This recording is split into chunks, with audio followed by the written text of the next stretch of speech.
आउज़ुबिल्लाहिमिनश्शैतानिर्रजीम बिस्मिल्लाहिर्रहमानिर्रहीम। शुरू अल्लाह के नाम से जो नहायत मेहरबान और बहुत रहम करने वाली ज़ात है। तो नाज़रीन, आप देख रहे हैं हमारा यूट्यूब चैनल आरवा हर्बल वर्ल्ड, जहां अल्लाह का नाम लेते हुए आपके लिए मुजर्रब और मुफीद मालूमाती नुस्खे शेयर किए जाते हैं। तो आज की इस वीडियो में हम आपके साथ शेयर कर रहे हैं हर तरह की खांसी को फिलफोर ख़त्म करने के लिए बेहतरीन खांसी का शरबत, जो हमारा अपना मुजर्रब नुस्खा है और हमारे बहुत से दूसरे तिब्बा हज़रात ने इसकी तस्दीक भी कर दी है और बनाते भी हैं। इसलिए मैंने सोचा कि अवाम नास की भलाई के लिए क्यों ना इसे मंजर-ए-आम पर लाया जाए, ताकि हर किसी का भला हो सके। जब तक सांस बहाल है तब तक ज़िंदगी की आस है।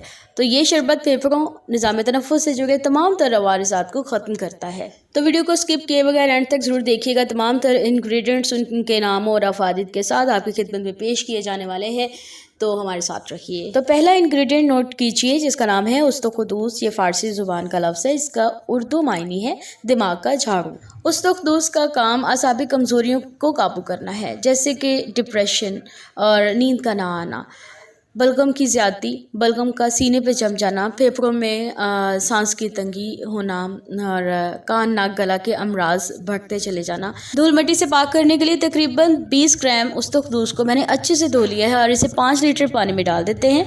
उस्तुख़ुदूस का मिजाज गर्म खुश्क होता है। नेक्स्ट इंग्रेडिएंट है गुल-ए-ज़ूफ़ा। गुल-ए-ज़ूफ़ा दर्जा 2 में खुश्क गर्म मिजाज रखता है और दायमी नज़ला ज़ुकाम, खांसी, एलर्जी, बुखार, सर दर्द का इलाज गुल-ए-ज़ूफ़ा में आपको मिल सकता है। और ये है गुल-ए-नीलोफ़र। नाम ही काफ़ी है, जितना प्यारा नाम है उतने ही प्यारे इसके काम भी हैं। सर्द खुश्क मिजाज है, वाटर लिली कहते हैं इसे इंग्लिश में, और इसका काम भी सीने के जकड़न को दूर करना है। और अब हम 20 ग्राम गाओ-ज़ुबान के पत्ते धोते हुए पानी में डाल देंगे। गरम तर मिजाज के हामिल ये पत्ते गैर ज़रूरी खुश्की और गर्मी को दूर करते हैं, खून की बढ़ी हुई हिद्दत को ज़ाइल करते हैं, खून की सफाई भी करते हैं, असाबी कमज़ोरी का बेहतरीन इलाज है। ये है जी गुल-ए-बनफ़शा। 20 ग्राम लिया है, इसे भी धोकर पानी में डाल देना है और सांस की नाली की एलर्जी को बिल्कुल ख़त्म कर देता है। रगों की तंगी दूर हो जाती है तो सांस फूलने का मसला भी हल हो जाता है, जिससे सर का दर्द भी ख़त्म हो जाता है। बूढ़े बड़े बच्चों जवानों को कभी भी किसी भी उम्र में गले बढ़ने का इन्फेक्शन होता हो तो उसमें गुल-ए-बनफ़शा का कहवा पिया जा सकता है। ये है जी बहुत ही काम की जड़ी बूटी, जिसका नाम है सोमा कल्पा। मुझे बहुत पसंद है इसलिए कि ये वज़न कम करती है और कासरी रिया है, फेफड़ों से इन्फेक्शंस को ख़त्म करती है और जिस्म में बढ़ी हुई तमाम तर गैसेस को दूर करती है। देखें इससे कितना फ़ायदा हो जाता है कि घुटनों का दर्द भी ख़त्म हो जाता है और बुखार, सर दर्द और आम छोटी छोटी दर्दें वगैरह ना ख़त्म हो जाती हैं। चूँकि यह नहरों के किनारे लगती है, बेबर्ग पौधा है ये, इसका कोई पत्ता नहीं होता, इसीलिए ये हमें इसी तरह की स्टिक्स नुमा ही मिलेगी। अब हम इसमें 20 ग्राम अनाब डालेंगे और कुदरती तौर पे क़ुव्वत मुदब्बरा को बहाल रखने का बेहतरीन ज़रिया है। इसका काम एलर्जी, खांसी, नज़ला ज़ुकाम और अमूमी दर्दों को रफ़ा दफ़ा करना है। जौहर जी शानदार के पैकेट में मैं तो बचपन से ही इसको गायब कर जाया करती थी और मुझे बहुत डांट पड़ती थी कि सारे अनाब दाने कहाँ गए, लेकिन वो मैं खा चुकी होती थी। अब हम इसमें 20 ग्राम मुलट्ठी ऐड करते हैं। हर तरह के हर्बल कफ सिरप्स में मुलट्ठी लाजमी डलती है, सभी इसकी अहमियत से आशना है। और यह है जी तुख्म ख़बाज़ी 20 ग्राम। अब आप कहेंगे कि तबीबा जी शरबत की अज्जा को आप बढ़ाती ही जा रही हैं, तो अर्ज़ है कि जिस मरीज़ के लिए मैं ये शरबत ख़ुसूसी तैयार कर रही हूँ उसे चेस्ट इन्फेक्शन के साथ साथ पेट का दर्द, मैदे में तेज़ाबियत, जलन, मसाने में पसल्स, सुजाक और स्किन पर जलन के साथ गर्मी दानों की एलर्जी का आर्सा भी लाहक है। तो तुख्म ख़बाज़ी का मिजाज चूँकि सर्द तर है और वैसे गले के इन्फेक्शन और नथनों की खुश्की को दूर करने के लिए तो इसने अपना काम दिखाना ही है। इस एतबार से तुख्म ख़बाज़ी इन तमाम तर इलामतों को दूर करने के लिए काफ़ी है। और ये है जिस सब्ज़िस्तान, जिसे उर्दू ज़ुबान में लसूड़ा भी बोलते हैं, ये एक लेसदार मज़ेदार सा फल होता है। खुश्क, खांसी, नज़ला ज़ुकाम के लिए अक्सीर का हुक्म रखता है। हम सब पुदीना की ताज़गी और अफादियत से पूरी तरह आगाह हैं।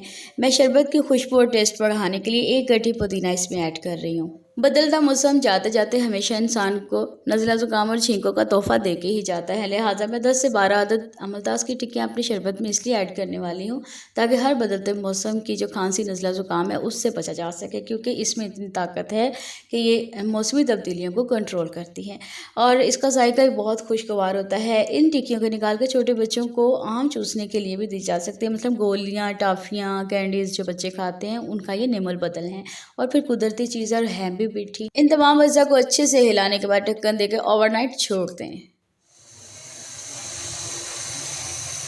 अल्हम्दुलिल्लाह अगली सुबह आ चुकी है। रात भर अज्जा पानी में भीगने के बाद अपना आधा असर तो पानी में छोड़ ही चुके हैं। बाकी असर मज़ीद उबाल आने पर इसमें शामिल हो जाएगा। इसमें लसूड़े और उनाब नरम हो जाए तो हाथों से इनको मसल के फिर से शामिल करें और उबलने दें। 5 किलो पानी तकरीबन 4 किलो रह जाए तो इसे छान लें।